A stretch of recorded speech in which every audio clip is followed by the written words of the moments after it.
सब भाइयों को राधे राधे। फिर एक भाई का सवाल है, ये तो सवाल बहुत अच्छा है, इसने सेवा के बारे में पूछा है। भक्ति करेंगे, भजन करेंगे, वैराग्य ले लेंगे, ये तो वहम होता है शुरू शुरू में, अब आखिर में पूरा हो या ना हो, लेकिन साथ सेवा करेंगे, सुख देंगे किसी दूसरे को, ये भाव बहुत दुर्लभ है।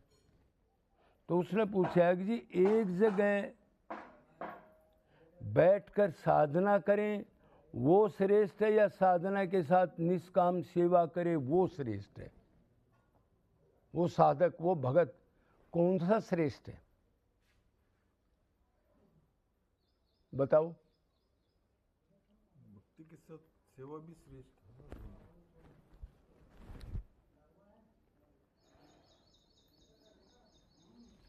देखो, भक्ति का मतलब होता है सेवा ही। भक्ति का मतलब होता है अब इतना अंतकण शुद्ध हो जाए, दूसरे को सुख देने की इच्छा, अपना सुख ना चाहे, दूसरे को सुख दे दे, इसी को कहते हैं अहंकार चला गया, दैवी गुण आगे। दूसरे को किसको सुख दे रहे हो आप?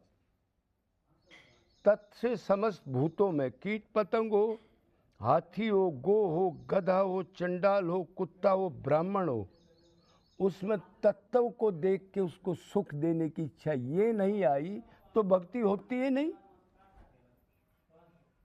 फिर अहंकार कैसे जाएगा? तो भज धातु से मतलब का मतलब है सेवा करना। सेवा से ही दैवी गुण आएंगे। संसार से अटैचमेंट, तन मन धन की कम होने लगेगी, अहंकार कम होने लगेगा।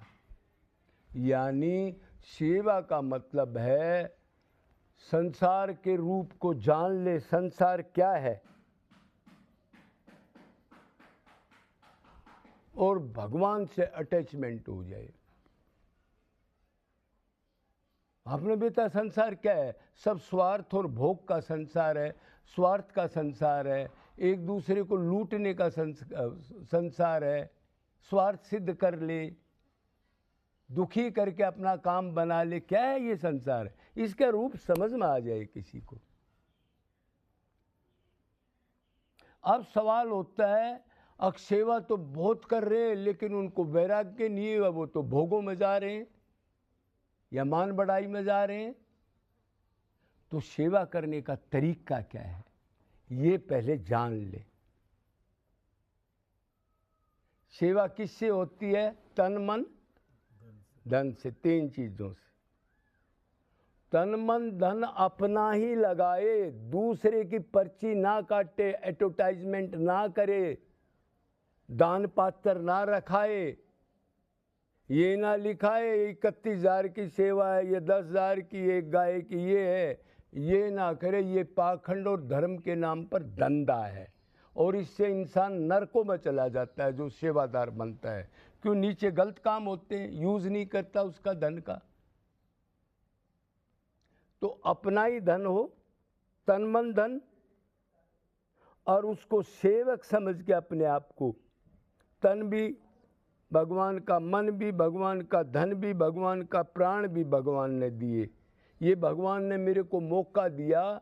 मेरा जैसा दुष्ट आदमी जो स्वार्थी है, जो अपना ही स्वार्थ चाहता है, ये भगवान ने बुद्धि दी है, ये भगवान का काम है, ये भगवान को सुख देना है। मैं एक पीएन चपड़ासी, बहुत उसका एक हल्का सा वर्कर हूँ, ये समझ के सेवा हो। मतलब अपना तन मन धन की सेवा हो। अगर उसको बढ़ाओगे तो पाखंड बनेगा, नरक मिलेगा आपको। क्यों? नीचे गलत काम होंगे सारे, धन का दुरुपयोग करेंगे, स्वार्थी लोग जुड़ जाएंगे, आपको कहेंगे हाँ बाबा ये कर ले, ये कर ले, और बाद में वो उसी से स्वार्थ सिद्ध करेंगे, पंचायतें बन जाएंगी, बोनसर आ जाएंगे, बड़े बड़े टैग लगेंगे, वायुयान में जाना शुरू हो जाएगा। ऐसे नहीं करना है, अपने को ही फूकना है, तब अंतकण शुद्ध होगा। अगर दूसरों से मिलके और अपने को शरीर समझ के ऐसी सेवा करोगे तो आपको नरक मिलेगा। कभी भी वैराग्य मन का नहीं हो सकता, ऊपर की कितनी बात कर लेना आप। ये सेवा है।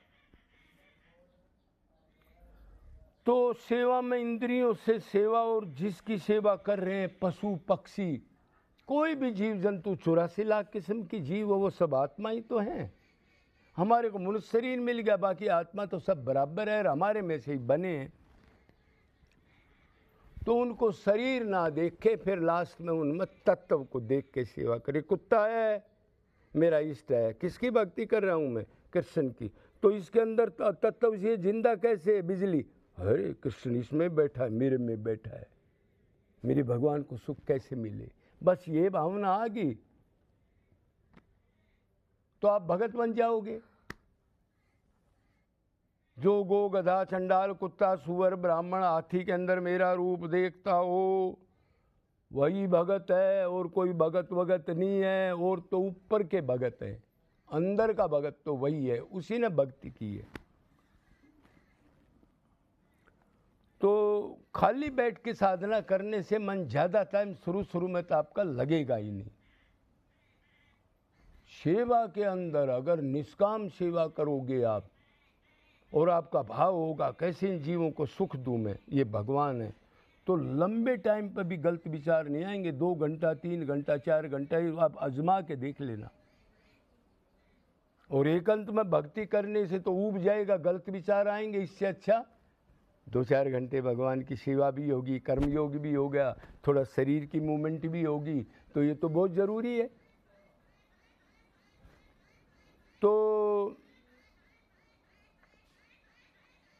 अब मान लो हम साधना भी कर रहे हैं और जीवों के अंदर हमने भगवान को देख करके और ये काम नहीं किया, तो अंतकरण शुद्ध कैसे होगा हमारा? भगवान कहते हैं, एक पंडित है, पुजारी है या कोई भी, मंदिर में 3 टाइम भोग लगाता है, उधर बैठा रहता है, और बाहर कोई कुत्ता बिल्ली और कोई आता है, उससे राग द्वेष करता है, भगा देता है, तो एक 0 नंबर है, वो कुछ है ही नहीं, वो तो एक भोगी आदमी है। उससे पूजा से मिला क्या? जब मेरा रूप नहीं देखा, दया दैवी गुण, दीनता, समता, परोपकार, दूसरे को सुख देने की इच्छा, रहम दया, ये अंदर नहीं घुसी उसके, तो फिर उसने क्या पूजा की? पूजा का फल क्या है? पूजा का फल ये है, दीनता मेरी तरफ आए, तो ये पूजा का फल है। तो वैसे भी भगवान ने कहा, यो माम पश्यति सर्वत्र सर्वच मयि पश्यति, जो सब जीवों में मेरे को देखता है और सब जीवों को फिर मेरे अंदर देखता है। मैं आदि कारण हूँ, मेरे से प्रकट हुए हैं, उससे मैं कभी दूर नहीं होता, वो मेरे से कभी दूर नहीं होता। भगवान भी तो यही कह रहे हैं, ये चीज़ आनी चाहिए। अगर हम भक्ति कर रहे हैं, ये चीज़ नहीं आई तो खोपड़े की भक्ति कर रहे हैं ना, अज्ञान की भक्ति कर रहे हैं ना। अहंकार तो गया नहीं, ये तो गया नहीं मैं मनुष्य हूँ, ये कुत्ता है, मैं तो बहुत पैसे वाला हूँ, बड़ा महात्मा हूँ, ये कति गरीब है, ये भाव तो नहीं गया। फिर क्या गया? समता का भाव नहीं आया। दया धर्म का मूल है, लोभ पाप अभिमान, तुलसी दया ने छोड़िए जब तक घट में प्राण। जब तक रहम दया नहीं अंदर दूसरे के प्रति, उसके दुख में दुखी नहीं होता, वो इंसान कैसे हो सकता है? चाहे वो साधु हो चाहे संसारी, वो तो कसाई है एक। तो सेवा बहुत गजब चीज़ है, लेकिन सेवा में जो गलती करोगे हम या करी है, वो एक ही गलती है, उसको बढ़ाना, एडवर्टाइजमेंट करना, अपना घर ना फूकना और दुनिया को इकट्ठी करके ऐसा तांडव करना, अनाथ आश्रम का, फलाना धटान क्षेत्र का, और लूट का धन लेना। अपना कुछ नहीं गया बल्कि बढ़ाया। 50,000 रुपये आए, 20 जेब में रख लिए, 30 उधर दिखा दिए, तो नरकोर मिलेगा। इसी को कहते हैं धर्म का धंधा, भक्ति के नाम पर धंधा। ये धंधा बन जाएगा।